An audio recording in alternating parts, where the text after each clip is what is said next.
E olha aí que começamos, que entramos ao vivo direto dessa semaninha política de despedida da nossa live. Hoje tem conversa política, amanhã tem também. E vai ser bom isso. Menina, como junta pó, né? Aqui a gente vai, quando vê, eu acho que vem um rapaz à noite com uma mãozinha de pó jogando pela casa. Porque você varre no dia seguinte, tem mais pó. Essa mesa mesmo, ela tava limpa. Olhei agora, aqui, eu soprei pro alto, praticamente me infectei. Mas enfim, a conversa hoje é com Álvaro Dias, amanhã com Kim Kataguiri, e aí a gente para, as lives se encerram amanhã, ficamos de dia, foi tipo dia acho que tipo dia 20 eu comecei, 20 de março. E vim firme e forte até o dia 30 de abril, maio, olha aí. 3 meses e meio, hein, menina? Sem diazão. Bonito, hein? Eu achei que tava tendo muita live, tá tendo muita gente fazendo, tá meio sobrecarregado de live. Eu achei que valia dar uma segurada, uma parada. De repente, em agosto eu volto. Mas, de repente, faço uma vez por semana, faço umas lives surpresa. A gente vai sentindo. Mas vou parar com a periodicidade real. Mas venho, me aguardem. As lives políticas funcionaram, eu tô adorando fazê-las. Tô aprendendo muito, ouvindo muito gente de todos os campos. Já ouvi muita gente de esquerda, tô ouvindo agora muita gente de direita. Então tô nesse caminho. O óculos da minha avó, porque tá assim, Deixa eu ver se o Álvaro já tá por aqui. Toda live política eu tiro os... Álvaro já está aqui entre nós. Toda live política eu tiro os comentários pra gente conseguir ter um papo mais limpo, mais direto. E... obrigado, Maristela. É live com pessoas inteligentes não cansa. Que bom, que bom. O que será de nós às 7 horas? É verdade. Você podia conversar com alguém do CVV. É verdade. Boa ideia, Cláudio. Podia mesmo. Eu vou fazer o seguinte, então, vou chamar o Álvaro para nós, vou tirar os comentários, vou chamar o Álvaro e no final eu volto pra gente conversar, tá bom? Vamos nessa. Deixa eu desativar os comentários. E agora vou puxar o Álvaro da conversa. Seja bem-vindo, Álvaro. Que bom que está aqui. Obrigado pelo tempo, pelo disponibilizar seu tempo. E o som tá ruim, Álvaro. Tô te ouvindo esquisito. Deixa eu tentar botar o fone para ver se é o meu ou o seu. Aí, vamos arrumar aqui. Melhorou bem. Pronto, deixa eu botar aqui apoiado, que eu botei o fonezinho, que o som tava ruim. Tudo bem? Que bom. Você tá em São Paulo? Não, estou em Curitiba. Tá em Curitiba, né? Que você tava na dúvida, você tava por São Paulo, Curitiba ou Brasília. Família aqui admira o talento desse jovem. Que bom. Você, tá rolando, o Senado tem feito encontros virtuais, né? Exato, é. Nós somos com o sistema remoto de deliberação, né? Foi um ato da mesa do Senado que instituiu, priorizando os temas ligados ao Covid-19, né? O coronavírus. E, de vez em quando, há uma exceção à regra. Por exemplo, uma medida provisória do governo que está para vencer, vai caducar se não votar, então nós votamos. Mas, normalmente, a rotina é votar matérias que têm algum vínculo com o coronavírus. E olha que votamos demais. Nunca o Senado votou tanto como nesses dias de pandemia, não é? Caramba, que bom, que bom. Como estão as coisas em Curitiba? Nesse cativeiro, mas trabalhando demais porque o momento exige, né? Sim, claro. Então, ô Fábio, se eu falar demais, você pode interromper, viu? Não, aqui é para você falar mesmo. Como estão as coisas em Curitiba, o corona aí em Curitiba? Eu não lembro, eu não vi a última notícia sobre isso. Hoje está uma ameaça aí de lockdown, porque quintuplicou os casos de coronavírus aqui na última semana, não é? Tem várias versões, uma delas, talvez bem provável, né, que houve uma flexibilização do isolamento, e com isso muita gente foi para shopping, foi para festa, foi para a rua, foi para os parques, houve aglomeração. Mas há outra tese que também, aqui no sul, né, nós estávamos com o tempo muito seco, céu aberto, os raios infravermelho penetrando, e de repente agora frio, cobriu o céu, isso teria prejudicado. Eu não sei qual tese é verdadeira. O que importa dizer é que esse vírus é maldito, é um vírus inusitado, nos surpreendeu, é um mistério. Eu prefiro obedecer os que entendem, né? Os cientistas, nada de trombar na ciência nesta hora, né? Obediência total àqueles que estudaram, que aprenderam, que pesquisaram, né? Que aprenderam também com a experiência de outros países, e nós temos que respeitar. É isso que temos feito, não é? É claro que, por exemplo, no Senado se discute a hipótese, devemos voltar, vamos trabalhar lá em Brasília e tal, não é? Eu gostaria de voltar, mas eu acho que temos que obedecer, respeitar a decisão de quem entende. Mas aí, para entrar já no assunto, então, de quem não entende, que é o Bolsonaro, você hoje você é aliado do Bolsonaro? Seu partido é aliado? É oposição? É centrão? O que é o Podemos? Olha, Fábio, eu tenho uma decepção tão grande com o partido político que eu migrei várias vezes e sempre eu justifiquei. Eu sempre disse, eu não mudei de partido, eu mudei de sigla, à procura de um partido que nunca encontrei. No Brasil, nós temos siglas para registro de candidaturas, não temos partidos programáticos, né? Então, na verdade, aliás, uma coleção de partidos, né? 35 partidos registrados e uns 70 na fila de espera, né? Aguardando aprovação. 70 é um número real ou você está dizendo como assim, 70 é um número aleatório? Não, cerca de 70. Tínhamos 70, não sei se não aumentou já o número, não é? Meu Deus! De registros no Tribunal Superior Eleitoral. Então, veja, eu vim para o Podemos, né, para construir um partido no desejo de que se transforme numa ferramenta política à disposição da sociedade para promover mudanças, né? Só o tempo dirá se nós vamos conseguir. Então, em relação ao governo atual, nós somos independentes. Desde o primeiro momento, nós afirmamos, queremos ajudar o país, precisamos de reformas, tem que haver uma ruptura com o sistema atual. Não sei se você se lembra, Fábio, mas eu fui candidato, né? E preguei a refundação da República. E as pessoas diziam, olha, muda a tese, ninguém vai entender o que você quer e tal. E hoje as pessoas chegam e dizem, olha, você tinha razão, é preciso refundar a República. Não é? Como é isso? O que é refundar a República? Me explica. Olha, bom, primeiramente, para não ficar sem resposta à sua primeira pergunta... Ah, verdade, desculpa, é que eu já fui me interessando, já fui ouvindo uma fala. Eu não gosto de quem não responde, né? Então, eu tenho que responder. Então, nós somos independentes. Quando o governo merece crítica, nós criticamos.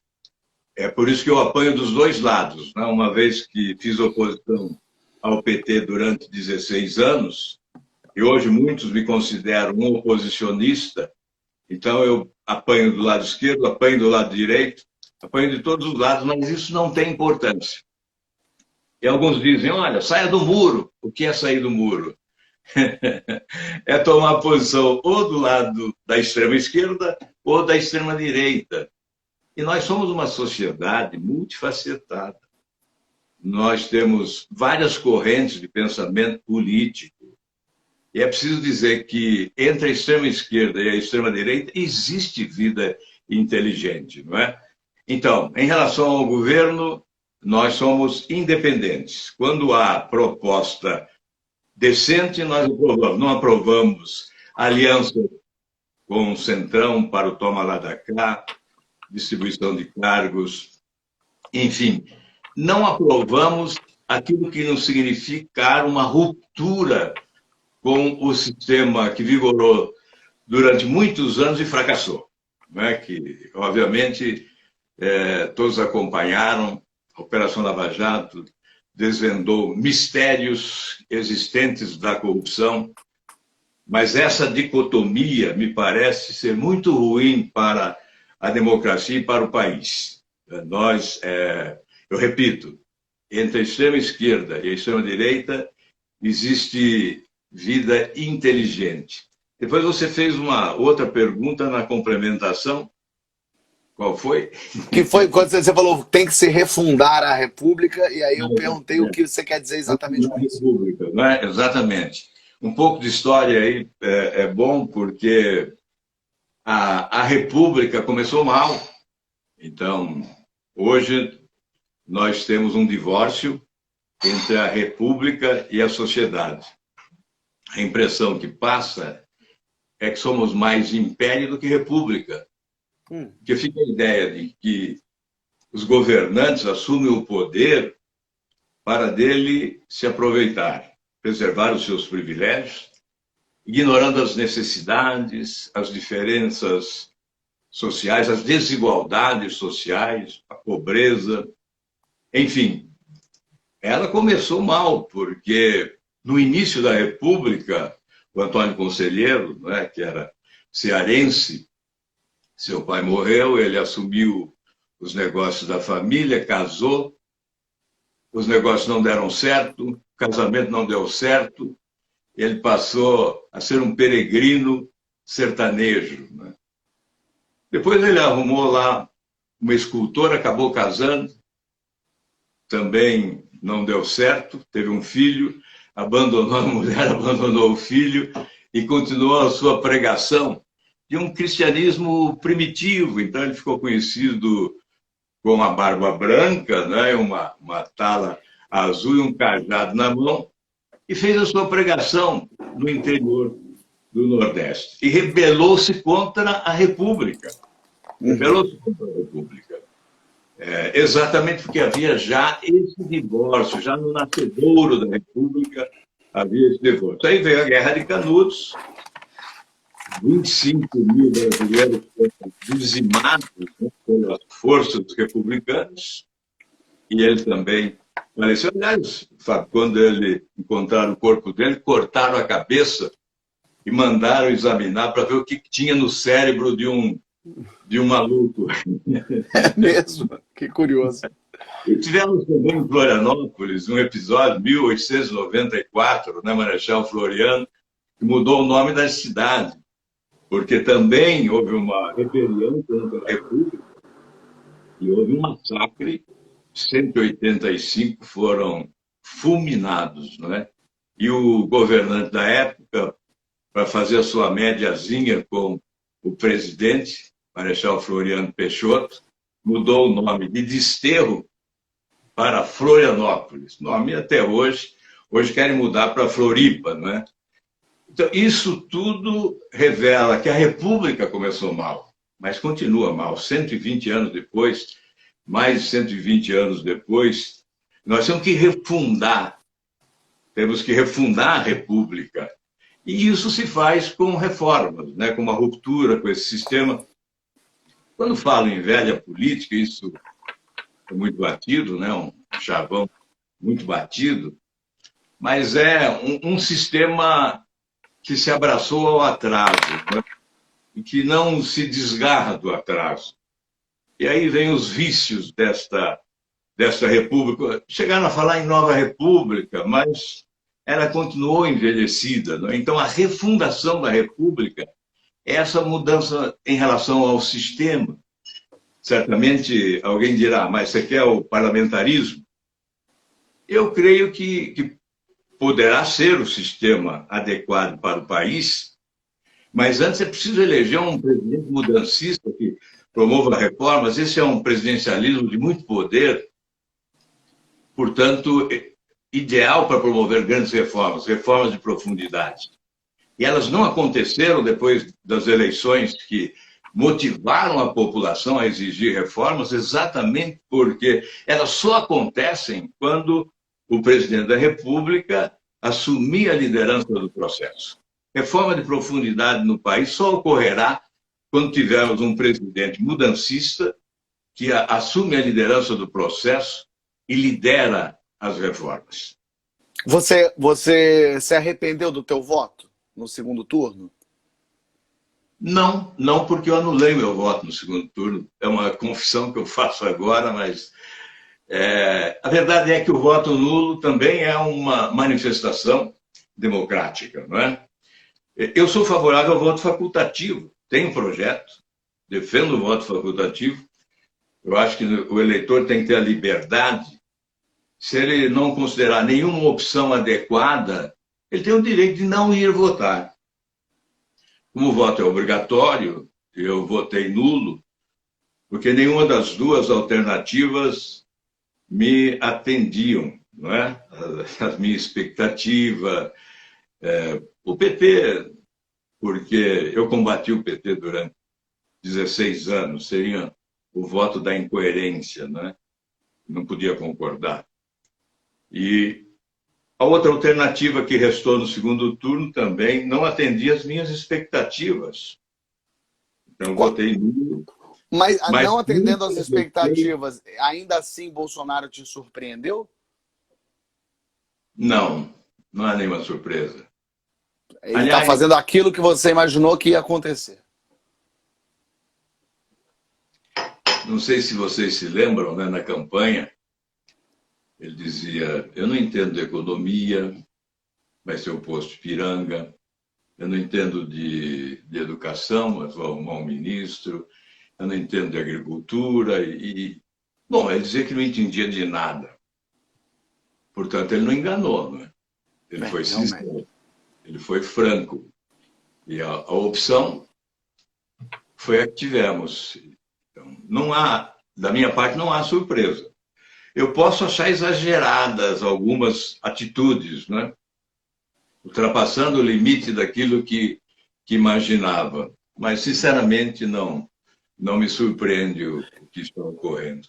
Mas te surpreendeu ele ganhar a eleição? Porque quando no começo da eleição, as pessoas falavam o Bolsonaro não vai conseguir chegar lá, ele é pequenininho, quando começar a TV o Alckmin vai vir com tudo.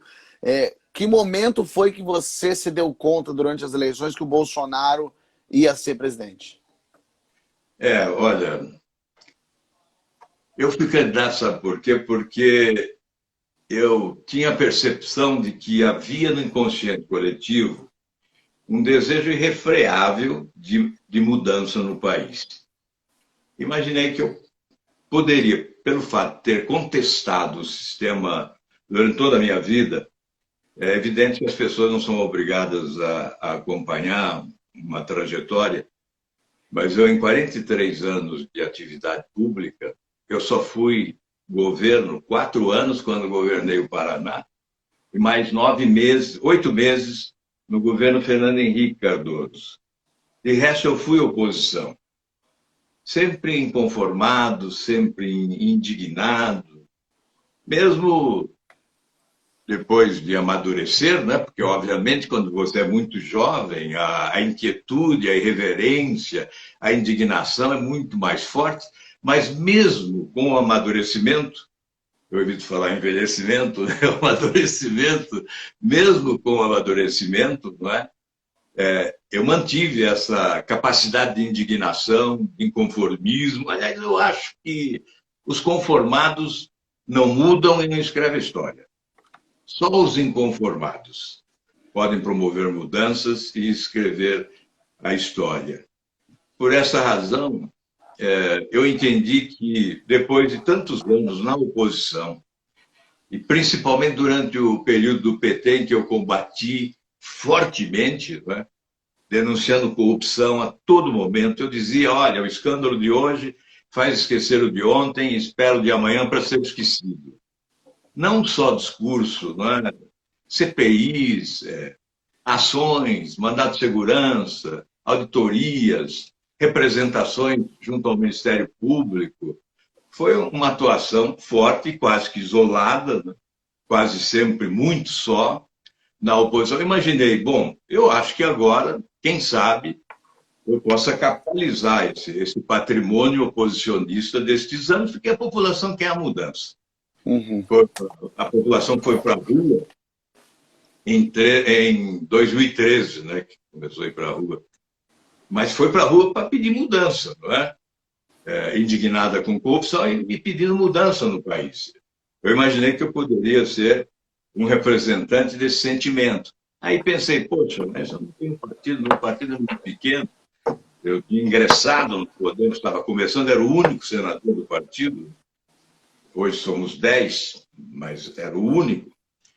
E, enfim, não tinha estrutura, não tinha tempo de televisão, não tinha recursos, não é? Eu disse, mas, enfim, tem a mídia. Mas depois nós percebemos que a mídia acaba focalizando alguns nomes e esquecendo os outros, né?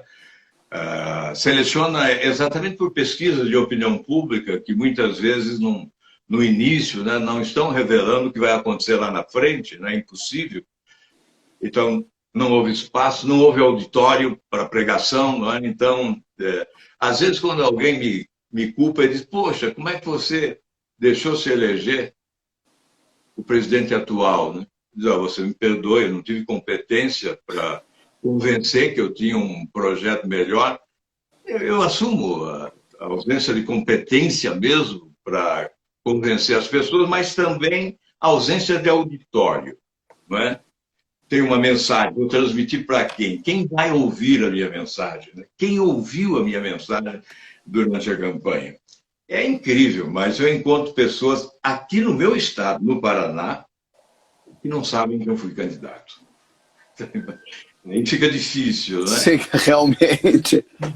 Política, é preciso democratizar.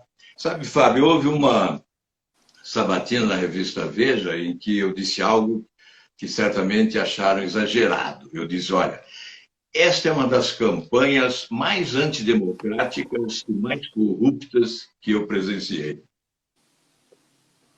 E aí, hoje há investigações, né? Porque realmente milhões foram gastos, não declarados, né?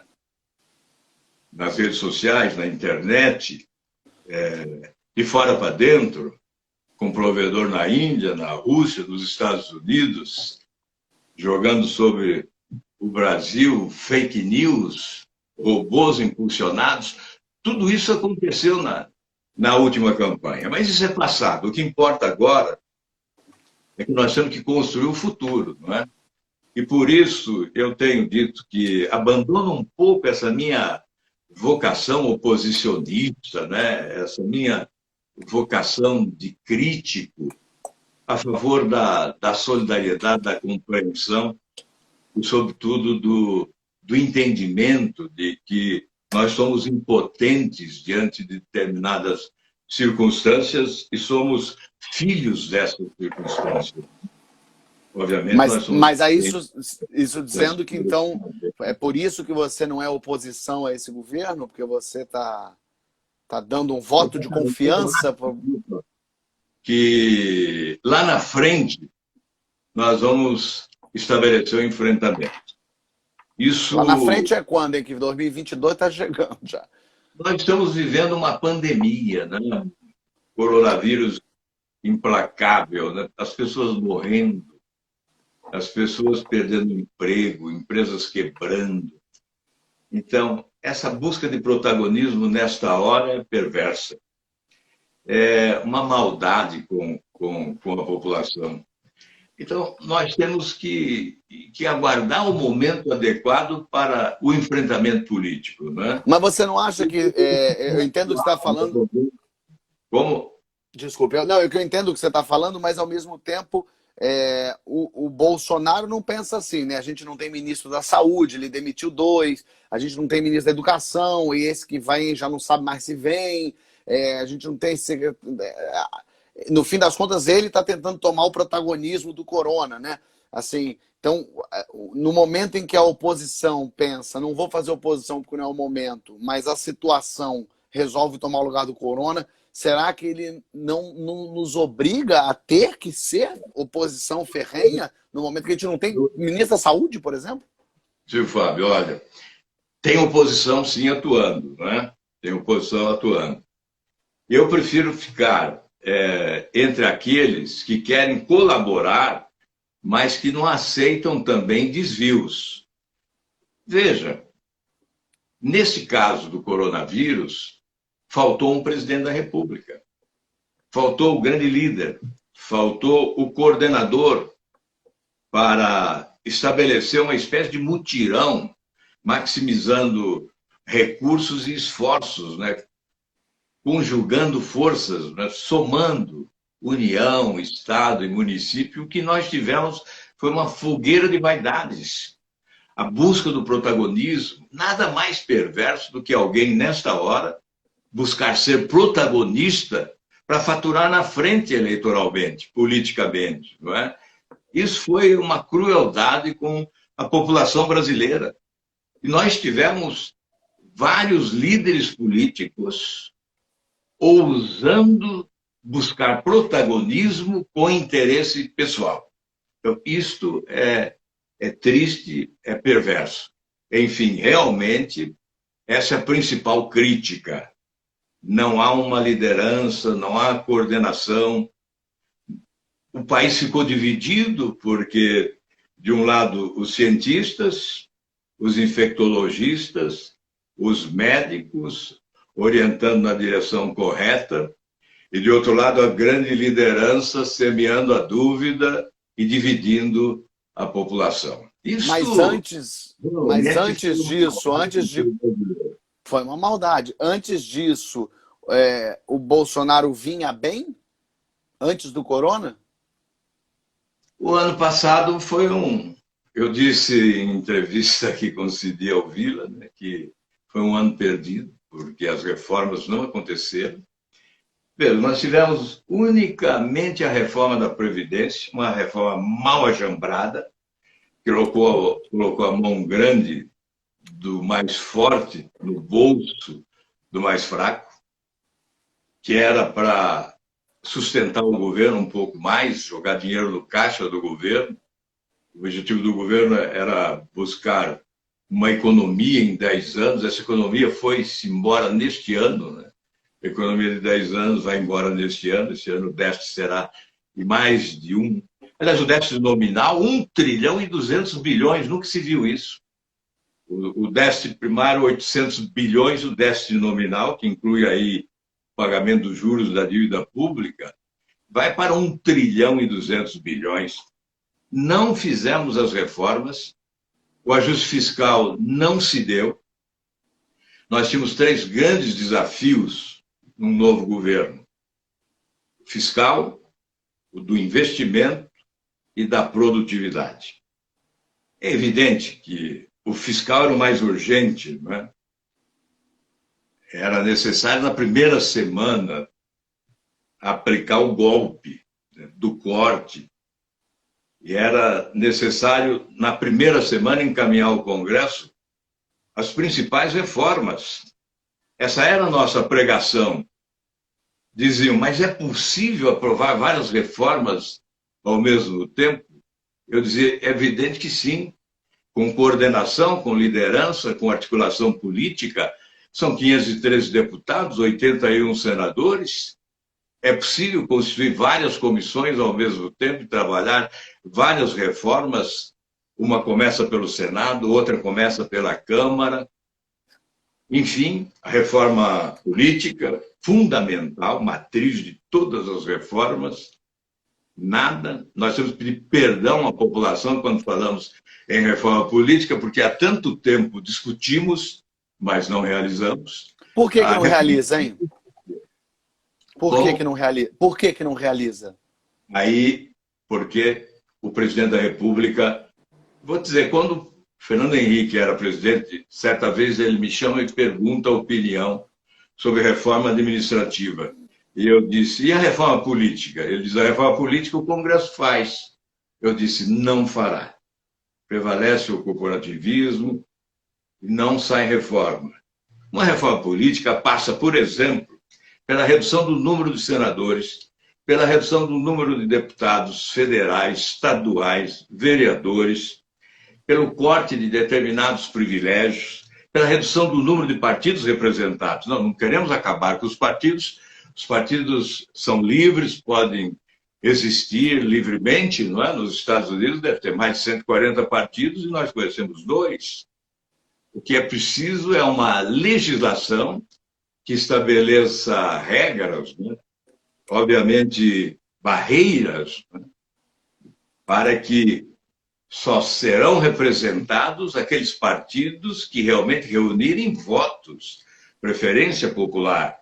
Então, eu colocaria 5% de votos em pelo menos 9 estados, o partido que não obtivesse 5% de votos no país distribuídos em pelo menos 9 estados, não teria representação no Congresso, não teria direito ao tempo de rádio e de TV gratuito, não teria direito às verbas, né, a fundo partidário, etc. O fundo partidário você é a favor? De forma que, com origem no Congresso, não ocorre.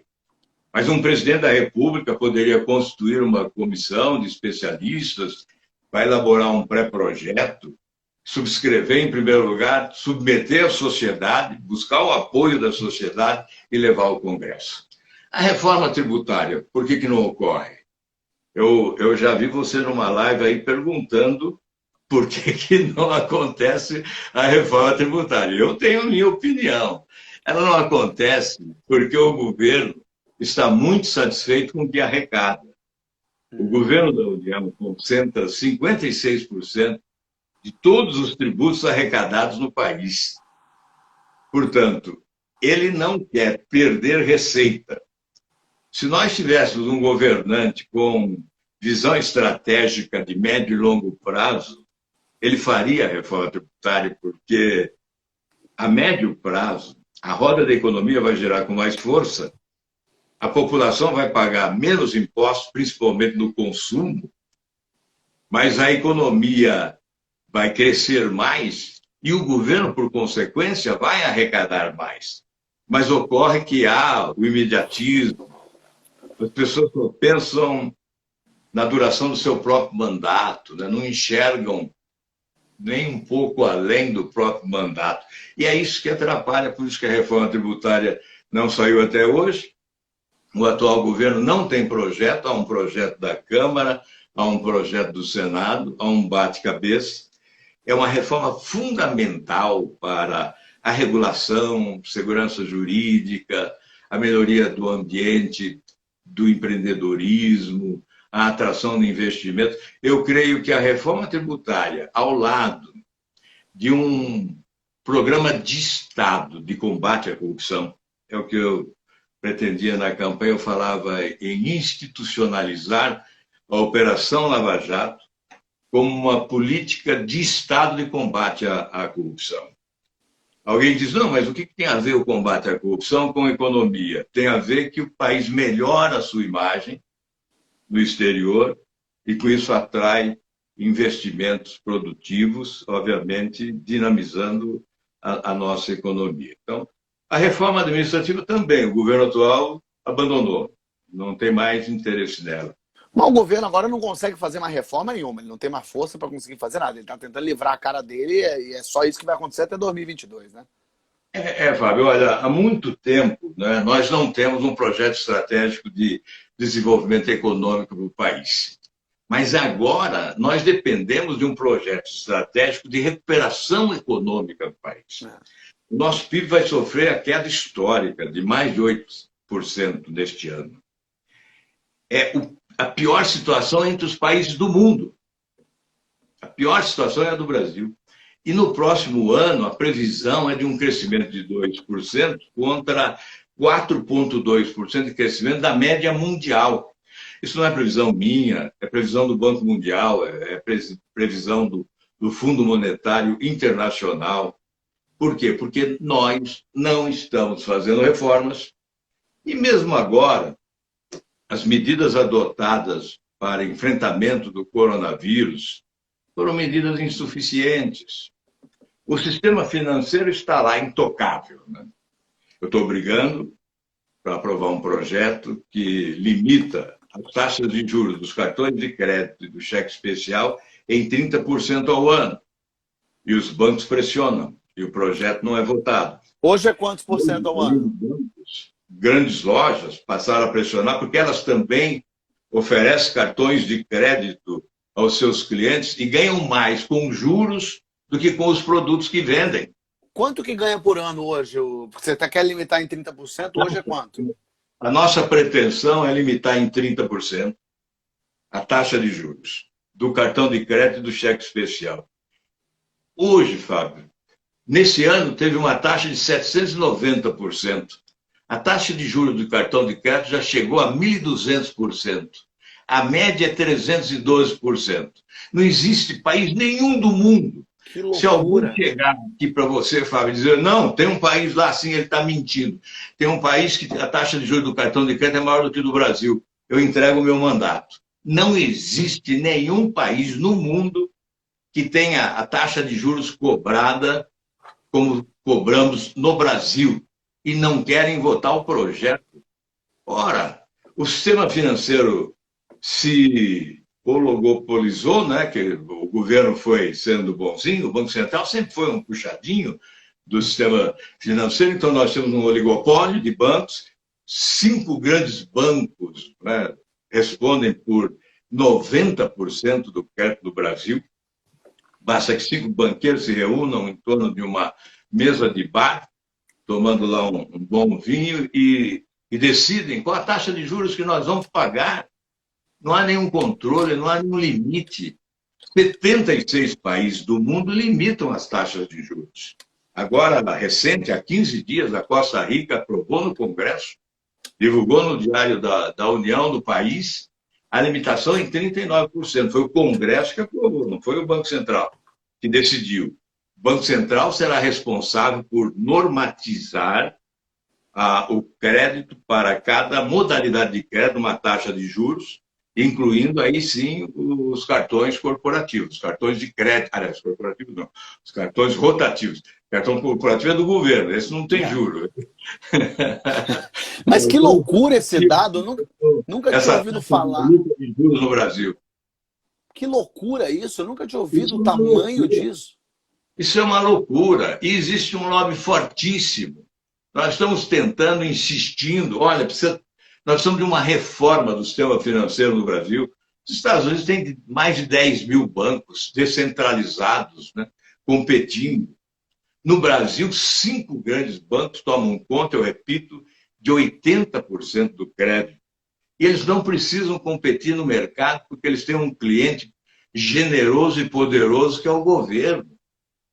Por exemplo, as operações compromissadas, né, estavam em 1 trilhão e 15 bilhões. Já passam hoje de 1 trilhão e 200 bilhões. São operações que o governo realiza com os bancos. São títulos públicos lançados e sem prazo definido. Não existe transparência. Não há uma plataforma na internet para um leilão desses títulos, para se estabelecer uma concorrência. Existem apenas 12 dealers, né, que são privilegiados, que fazem a rolagem da nossa dívida, e as taxas de juros são exorbitantes. Né? Mesmo agora, quando o governo reduz a taxa Selic para 2,25, os bancos, durante a pandemia, aumentaram as taxas de juros ao invés de reduzir. E a referência deveria ser a taxa Selic, que é como os bancos captam. Aí dizem, olha, não pode limitar a taxa de juros do cartão de crédito, porque senão haverá problema de liquidez. Coisa nenhuma. Coisa nenhuma. O banco não é uma indústria que produz dinheiro. Quem garante a liquidez é o próprio governo, é o Estado brasileiro. Não há essa possibilidade. O governo jogou 40 bilhões para empréstimos a micro e pequenas empresas. Não foram liberados mais do que 3 ou 4 bilhões, porque os bancos aumentaram as taxas de juros e aumentaram as dificuldades, as exigências, e o governo não criou o fundo garantidor para assumir os riscos em nome dos bancos, para salvar as empresas. Essa é uma ação que o governo não poderia deixar de ter feito, não é? Porque vinculando a salvação da empresa com crédito facilitado, com taxas de juros irrisórias, com longo prazo, prazo de carência e prazo longo para o pagamento, vinculando a manutenção do emprego. E depois esse país sairia do buraco. Bem administrado, com boa gestão, o Brasil sairia do buraco depois dessa pandemia, sem dúvida nenhuma. Se houvesse necessidade, nós poderíamos usar, Fábio. Hoje são 370 bilhões de dólares de reservas internacionais. Se você usar 70 bilhões, ninguém sentiria falta. Com o dólar, nesta altura do campeonato, daria 350, 380 bilhões de reais para você estabelecer linhas de crédito que viessem socorrer as empresas que estão quebrando. E se isso fosse insuficiente, você poderia emitir moeda, dinheiro novo. Por quê? Com a queda do PIB, com a deflação, não há risco da emissão do dinheiro novo gerar inflação. Por que os outros países fazem isso e nós não podemos fazer, não é? Enquanto nós estamos aqui atrasados, não tomamos providências, não ousamos, não avançamos, a China tem lá um economista famoso, Wang Jian, que já está estudando a digitalização da moeda e uma operação estratégica que pode, inclusive, comprometer o sistema bancário norte-americano, que já pensa também no Banco Central para todos. Todos poderão ter contas no Banco Central. Enquanto isso, nós estamos aqui discutindo como rastaqueras internacionais, né? Discutindo bobagens todos os dias e nada acontece de avanço, de objetivo. Veja o nosso investimento em ciência e tecnologia, que coisa irrisória. Veja, nós temos agora que pensar o futuro do país. E temos que investir onde nós somos bons. Nós somos bons em agricultura e biotecnologia. Esse é o grande patrimônio desse país.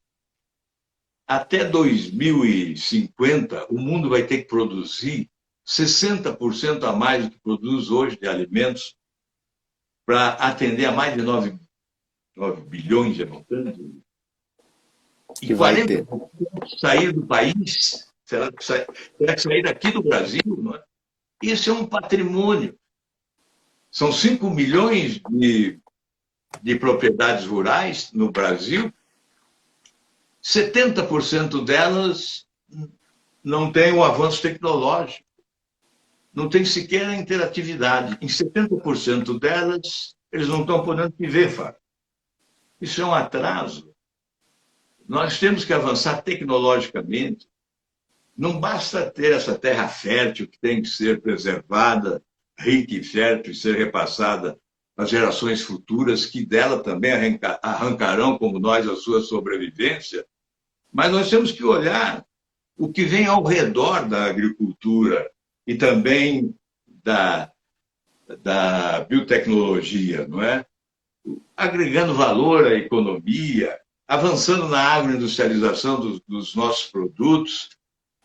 Esse é o nosso chão. Quer dizer, é aí que o Brasil tem que focar para sair dessa... Enfim, nós estamos vivendo... Olha, eu andei um pouco o Brasil, queria ter andado mais, não consegui, mas vi muita coisa. Fui às favelas, pobreza imensa, ao redor das grandes cidades, os casebres, as choupanas, sobrevivendo, né? Sobrevivendo. Agora aprovamos um projeto essa semana, fundamental, porque 104 milhões de brasileiros não têm esgoto tratado. 110 milhões de brasileiros produzem esgoto jogado nos rios, nos córregos, nos lagos e no mar. Isso equivale a 4 países, uma população equivalente à Alemanha, Dinamarca, Bélgica e Espanha. 104 milhões de brasileiros não têm esgoto. Espanha e Argentina somados, né? População desses 2 países. 35 milhões de brasileiros não têm água tratada. É uma população igual à do Canadá. Então, veja, é um país rico como o nosso, riquezas extraordinárias. Nós temos potencialidades econômicas incríveis, né? Belezas naturais que fascinam o mundo. Então, temos território, temos população, temos Constituição. O que falta para o país avançar? Governo. Governantes competentes. Não estou dizendo que é só esse, não. Vem de longe a incompetência de governantes no país, já dispersamos oportunidades preciosas. Né? Houve um tempo que se falava no espetáculo do crescimento e o Brasil crescia mais do que o Haiti, e muita gente se conformava com isso. Então, nós não podemos nos conformar diante de um país, da grandeza do nosso país, com avanços insignificantes ou com retrocesso, né? Porque é o que nós estamos assistindo no país.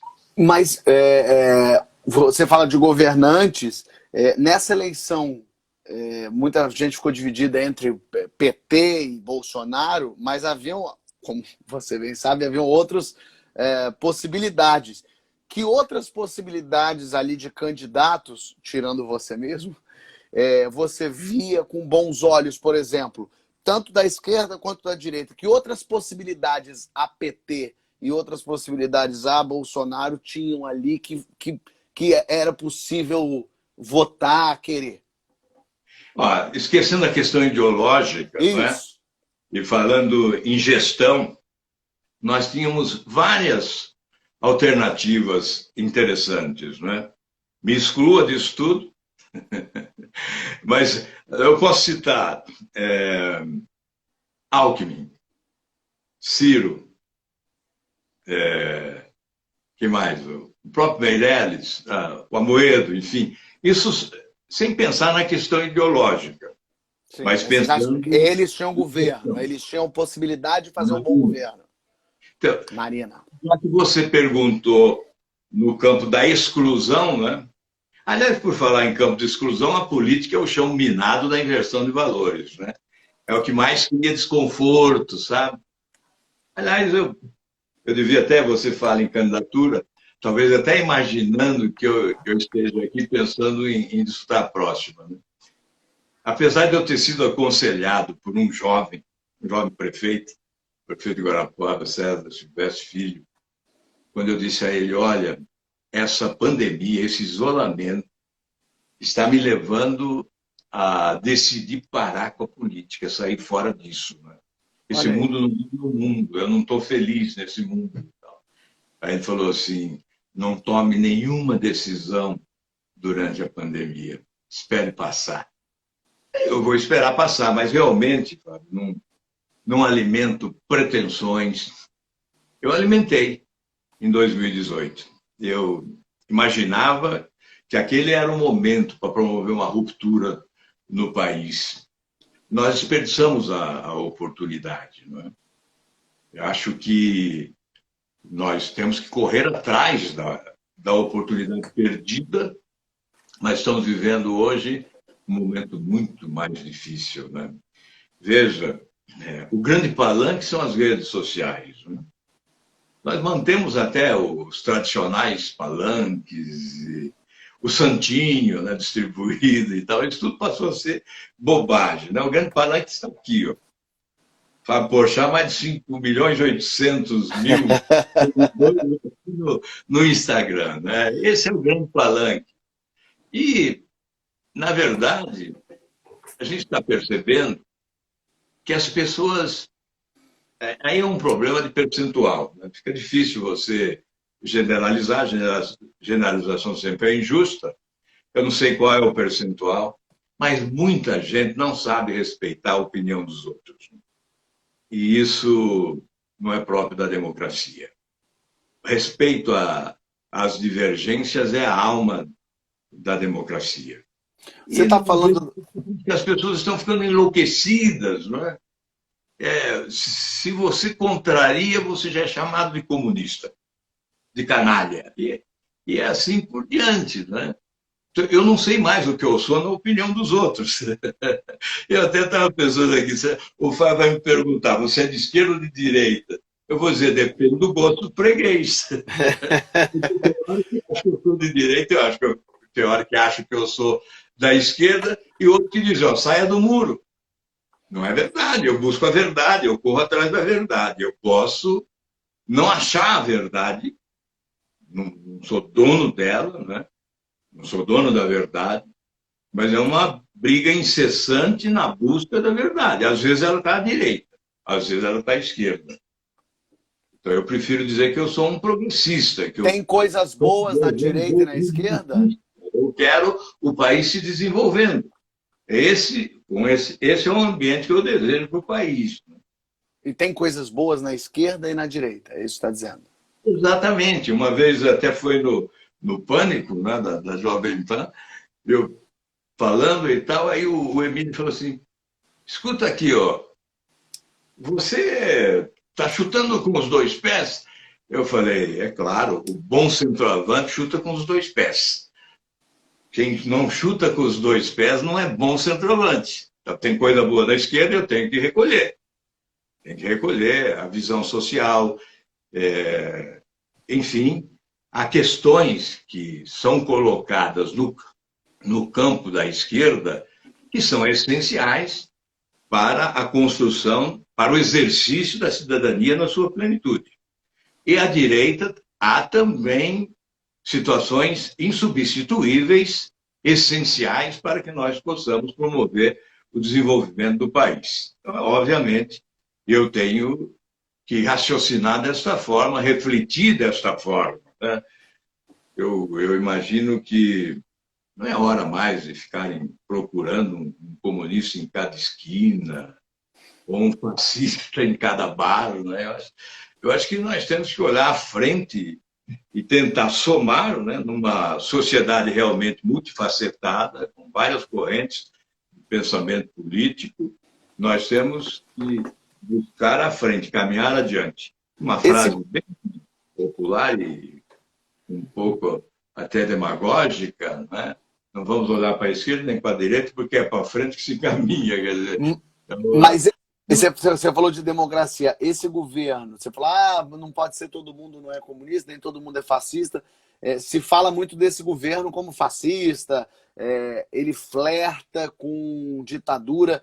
Você que está lá mais perto, você que está no Senado e está vendo, está sentindo esse cheiro mais de perto, esse governo flerta com o fascismo? Ele flerta com a ditadura mesmo? Ele tem apreço pela ditadura? Me fala um pouco da tua visão lá de dentro no Senado desse governo Bolsonaro. Eu seria injusto se eu dissesse que o governo, né, como instituição, flerta com a ditadura. Mas eu também não seria correto se eu não enxergasse alguns agentes públicos, né, incrustados no seio do próprio governo com viés autoritário, uma vocação para o autoritarismo.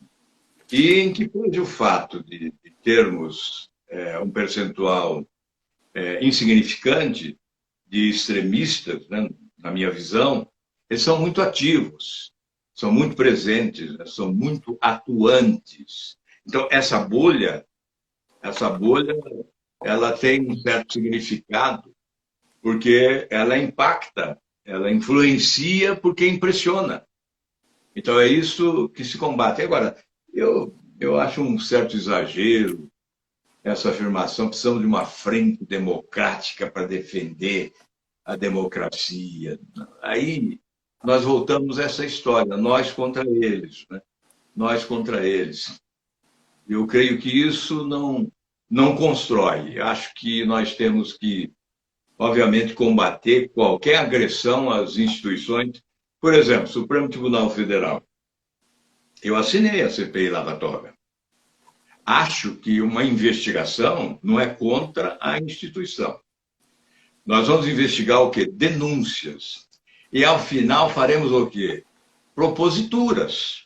Vamos mudar o modelo de escolha dos ministros dos tribunais superiores, então vamos apresentar as alternativas. É para isso que se instala uma CPI. Então, eu imagino que magistrados corretos defenderiam mais a instalação de uma CPI, também como eu defendi. A impeachment de ministros do Supremo Tribunal Federal. No começo desse ano, nós tínhamos lá mais de 18 requerimentos pedindo impeachment de ministros do Supremo Tribunal Federal. E não houve esse movimento na internet e tal, de apoio ao impeachment. Mas nós defendemos que o presidente do Senado acolhesse os pedidos, submetesse à apreciação jurídica e, se fosse o caso, submetesse à deliberação do plenário. O pior lugar é a gaveta. O pior lugar é a gaveta. Portanto, a instituição ela tem que ser preservada. Quando há um ataque à instituição, nós temos que estar contra o ataque, nós temos que estar na defesa da instituição. Por quê?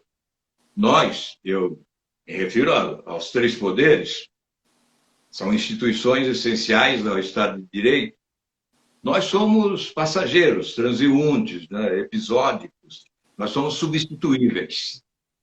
As instituições não, elas são permanentes, são insubstituíveis, são definitivas, porque essenciais ao Estado de Direito e ao Estado democrático. Sem ela, nós não teremos o Estado de Direito e o Estado democrático. Para a gente já se encaminhar para o nosso final, você acha, na sua bola de cristal, você vê que é possível que o Bolsonaro não termine o seu mandato? Ou ele vai terminar? Se você tivesse que apostar. Olha, eu era governador, né, quando houve o impeachment do Collor. Então, eu não participei diretamente, mas acompanhei. Eu era governador do Paraná. Depois eu participei ativamente no episódio do impeachment da presidente Dilma. Eu acho que é um perverso para o país o processo de impeachment. Ele é longo, né? Ele é demorado demais. Não é o Paraguai que em um mês liquida a fatura. Né? O processo de impeachment no Paraguai é sumário. Aqui é um sofrimento. Né? Tem várias etapas. Primeiro na Câmara, admissibilidade. Aí, se há admissibilidade, o presidente é afastado, assume o vice. Aí depois vota na Câmara, vai para o Senado. Aí defesa, reuniões, é quase um ano. Né? Então, uma crise como essa, o que eu desejo é que o presidente termine o seu mandato. Sabe? Eu torço para que ele termine e bem o seu mandato, porque eu tenho que torcer pelo Brasil. Não há interesse político que possa se sobrepor ao interesse da população, do cidadão, do país. Né? Eu acho que nós vamos ter problemas seríssimos à frente, a crise é histórica, vamos ter que somar forças, e eu sempre fico imaginando que o presidente um dia pode acordar e falar: opa, eu sou presidente da República, então eu vou amadurecer, vou ter o equilíbrio necessário para conduzir o país até o final do mandato. Esse é o meu desejo. Eu não desejo impeachment, não aposto no impeachment. Está certo, tem vários inquéritos, tem lá no TSE uma ação que propõe a cassação da chapa. Tudo isso é traumático. Né? A cassação da chapa nos leva a uma eleição fora de tempo. Né? E olha, nós estamos nessa pandemia. Eu acho que isso é essencial. Né? Essa crise sanitária, ela eleva a gravidade da crise econômica. Eu não estou dizendo que já não existia crise econômica no país, desemprego enorme. Aliás, os números oficiais são sempre falaciosos, né? Porque desemprego no Brasil, o desemprego mesmo, passa de 40 milhões de brasileiros. Né? Nós temos 52 milhões de brasileiros abaixo da linha da pobreza. Né? Nós temos, hoje, 67% dos brasileiros endividados no sistema financeiro, sendo que mais de 74% é com cartão de crédito, que nós estamos trabalhando para reduzir essas taxas. Né? Certamente vamos reduzir a inadimplência se as taxas de juros forem reduzidas, né? E nós estamos legislando apenas para a pandemia. Depois vamos discutir o que vamos fazer para frente em relação às taxas de juros.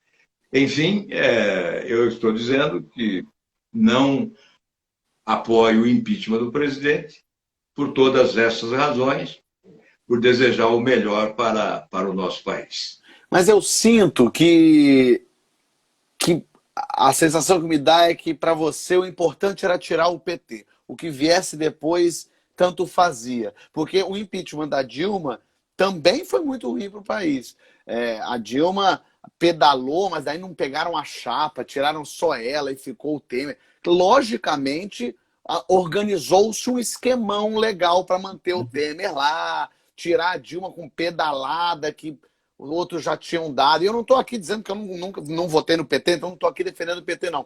Eu só estou tentando entender por que um presidente que defende a família, que é ligado com milícia, que não tem ministro da saúde na pandemia, que xinga, que manda a imprensa calar a boca, que briga, que cria problema com a China, que cria problema com a OMS. Por que essa pessoa que faz o Brasil ser tão mal visto, que não se preocupa com as pessoas, que não está nem aí para a morte, essa pessoa é melhor ser mantida no poder para não criar confusão, e a Dilma esperar mais 2 anos era muito ruim, o importante era tirar o PT do poder. Me explica um pouco isso? Olha, Fábio, se eu passei essa impressão, eu peço desculpa, porque, na verdade, não penso dessa forma, não. Tinha que acabar com o PT, não importava quem. Não, eu acho que tinha que substituir o PT, mas com uma opção para construir o futuro, né? Não era só destruir o PT, era construir o futuro. Aliás, é da minha formação, eu faço a crítica quando eu acho que é o momento da crítica, e depois que ocorre a queda, eu deixo de criticar. Eu via muito disso. Pô, você parou de criticar o PT? Eu disse, não, porque agora não preciso mais. Agora, aqueles que se acovardavam antes, agora criticam. Então, a minha crítica já está dispensada, né? Então, eu nunca imaginei dessa forma. Ó, tirar o PT de qualquer maneira e colocar qualquer um. Não penso assim, não. E em relação ao impeachment da Dilma, eu sempre coloquei com muita clareza que a minha posição era em razão do conjunto da obra. Não era em razão só das pedaladas, né? Houve ali uma falha técnica que você poderia relevar. Mas, evidentemente, eu que vinha com CPIs, com auditorias, com ações, com representação junto ao Supremo, só em relação à Petrobras foram 19. Né? Eu me senti no dever de acompanhar o pedido de impeachment da presidente. Mas não é perigoso isso? Não é perigoso a gente pedir o impeachment? Porque eu entendo isso, realmente é um monte de esquema. Mas você falar, a pedalada, no fim das contas, foi só uma desculpa pedir impeachment porque o conjunto da obra. Mas ela não estava sendo julgada pelo conjunto da obra, ela estava sendo julgada pela pedalada. Pode? Mas eu vou dar um outro exemplo, não é? Isso ocorre muito. A cassação do senador lá de Brasília, o Luiz Estevão, em razão do Tribunal do Trabalho em São Paulo, não é? Houve corrupção. Mas ele foi cassado porque mentiu na CPI. Às vezes há esse artifício, porque o julgamento no Congresso é político, não é um julgamento jurídico. Não é? Então, nós temos que considerar as questões éticas também, de natureza geral, né, no contexto que você está vivendo ali. Obviamente, eu torcia também para não ter o impeachment da presidente. Estou confessando aqui, eu torcia para não ter o impeachment da presidente, porque eu sabia que a sucessão não seria diferente. O vice manteria a mesma situação, não é? Então, como haveria posto do vice, não haveria eleição. Mas eu não podia, de forma alguma, ser contraditório. Se eu criticava, se eu denunciava, não é? Eu tinha que votar favoravelmente ao impeachment. Era uma situação de normalidade no país, não havia uma pandemia, não havia uma crise sanitária. Hoje é diferente, hoje nós estamos vivendo uma crise sanitária inusitada, né? Não sabemos onde vamos parar com ela, então é uma outra situação, mas nós temos inquéritos em andamento, Fábio. Temos inquéritos em andamento. Temos CPI no Congresso, CPI Fake News, temos inquérito no Supremo e temos uma ação no TSE. Nós temos que aguardar. Eu acho que não posso pré-julgar. Eu tenho que aguardar. Eu posso torcer que nada ocorra, mas, evidentemente, eu não posso alterar o rumo das coisas. Lógico. Se for inevitável, evidentemente, cumpra-se a lei. Nós temos Constituição e temos que respeitá-la. Muito bem. Agora eu quero te agradecer muito por estar aqui, por ter cedido seu tempo, por estar conversando com a gente, esclarecendo, debatendo, ouvindo. É muito bom poder ouvir as pessoas, ainda mais nesse momento em que as pessoas estão querendo mais falar do que ouvir. É bom quando a gente ouve, que a gente vai absorvendo um pouco de cada um. E sempre no fim dessa conversa com os políticos, eu tenho feito umas perguntas, que são as perguntas que eu faço no Que História é Essa, Porchat, para saber um pouco mais da história da pessoa, e queria te fazer essas perguntas. Podemos? Pode sim, Fábio. Então, muito bem. Eu quero saber qual é a primeira lembrança que você tem da vida. Primeira lembrança? Poxa vida! A primeira lembrança da vida, eu caminhando de pés descalços numa estrada boiadeira no município de Quatá, no estado de São Paulo, saindo da fazenda Nova Aurora, ali de madrugada, ainda no escuro, né? Tirava o Quedes, não sei se existe, hoje é tênis, né? Eu tirava o Quedes, porque afundava na areia, né? E aí eu me lembrava muitas vezes dos sustos que passava, porque do lado, no escuro, o movimento na mata, né? Muito bem. Na cidade limpava os pés com papel jornal para botar o tênis e chegar até a escola. E qual foi a maior loucura que você fez na sua juventude? Ah, não posso falar, né? É tão grave assim, é? Mas eu fiz uma loucura que eu posso falar. Eu era universitário, eu fui a Foz do Iguaçu, acho que é a primeira vez, e eu me joguei ali um pouco antes eu vi assim a água tranquila, né? E Meu me Deus. joguei nadando até lá ao meio, né? E depois, na volta, eu não conseguia voltar. A correnteza estava levando para a queda, né? Que loucura! Muito brutal, gigantesco para chegar até a margem, né? Em Foz do Iguaçu. Isso eu me lembrei agora. É uma loucura, né? Muito! Uma loucura ótima, bem lembrada essa loucura.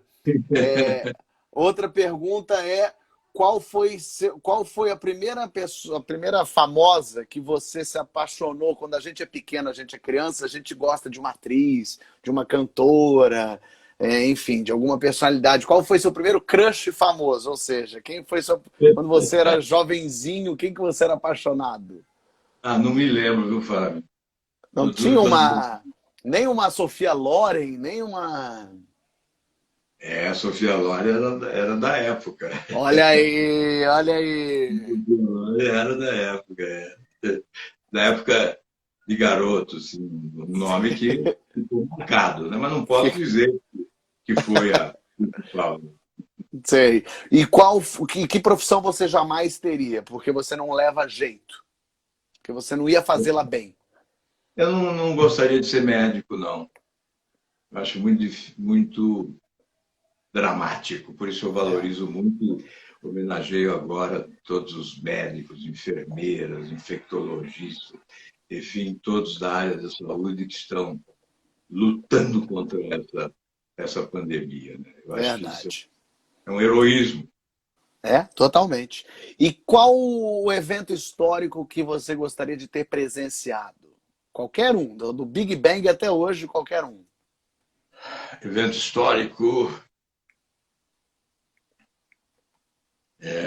Eu tive um evento histórico muito importante que eu participei, né? Que foi eu fui organizador aqui no Paraná do primeiro grande comício pelas eleições diretas, né? Esse foi um evento histórico fundamental na minha existência, porque eu participei diretamente ainda muito jovem, né? Eu fui a Brasília no final do ano, chamado pelo Ulisses Guimarães, e ele diz assim: olha, nós vamos começar a campanha das diretas, você não quer fazer o primeiro comício lá no Paraná, porque Curitiba é uma cidade laboratório, os artistas, quando lançam uma peça, lançam em Curitiba, porque se dá certo em Curitiba, dá certo no Brasil e tal. Isso, final de dezembro, eu disse, eu topo.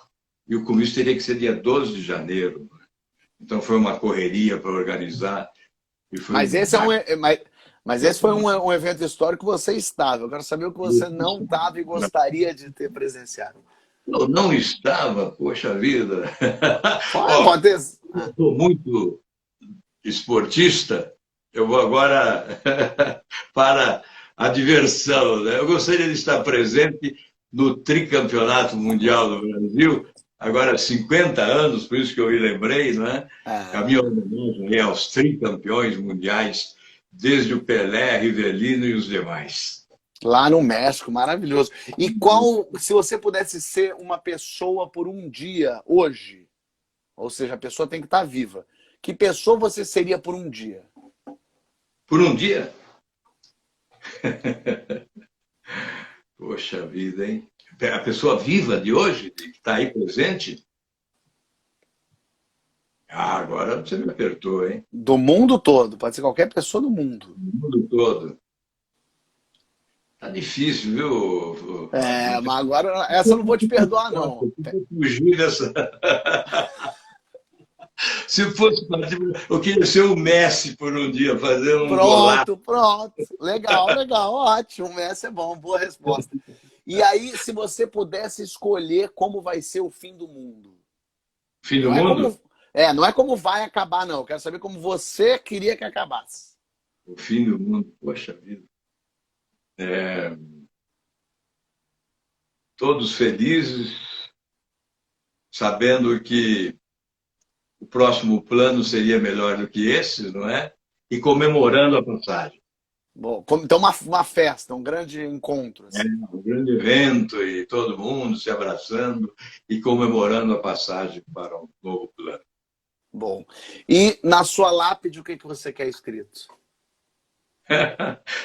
Eu não quero ter lápide, eu acho que eu vou partir para a cremação, viu, Fábio? Boa, então numa lápide imaginária. Ninguém mais, já dei muito trabalho em vida. Mas uma frase que te definiria, uma frase assim, que se tivesse uma lápide. Não quero lágrimas sobre a minha lápide. Mas alguma frase que simbólica, assim, que você deixaria quando as pessoas se lembrassem de Álvaro Dias? Aquela bíblica, né? De Paulo. Completei a carreira e vivi a fé. Algo assim, não me lembro bem, mas essa é uma frase interessante. Maravilha. Álvaro Dias, muito obrigado. Muito obrigado de verdade por estar aqui. Obrigado pela tua entrevista, obrigado pelo teu tempo. Fique bem. Obrigado. Um grande abraço, viu? Vamos passando essa pandemia, vamos nos encontrar. Vamos encontrar. Álvaro Dias, muito obrigado. Muito bem, muito bem. Falamos com Álvaro Dias hoje, uma conversa sobre... Fomos a fundo de algumas coisas aí. De vez em quando o som balançava, mas enfim, é isso. Amanhã vamos conversar com Kim Kataguiri, aqui 7 horas também. Vamos entrar e adentrar neste mundo. Vamos falar de MBL, vamos falar de apoio a Bolsonaro. Vamos ver o que acontece. E aí outro, gatão esse Álvaro Dias, a Cláudia Palhari gostou. Um Fábio Juniorzão, né não? Pessoal, gostou, foi massa.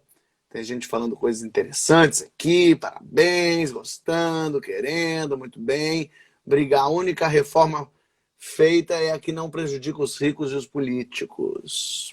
Curioso, né? Será coincidência? Adriana Figueiredo. Muito bem. Adoro as lives políticas, que bom. Pessoal dando ois aqui.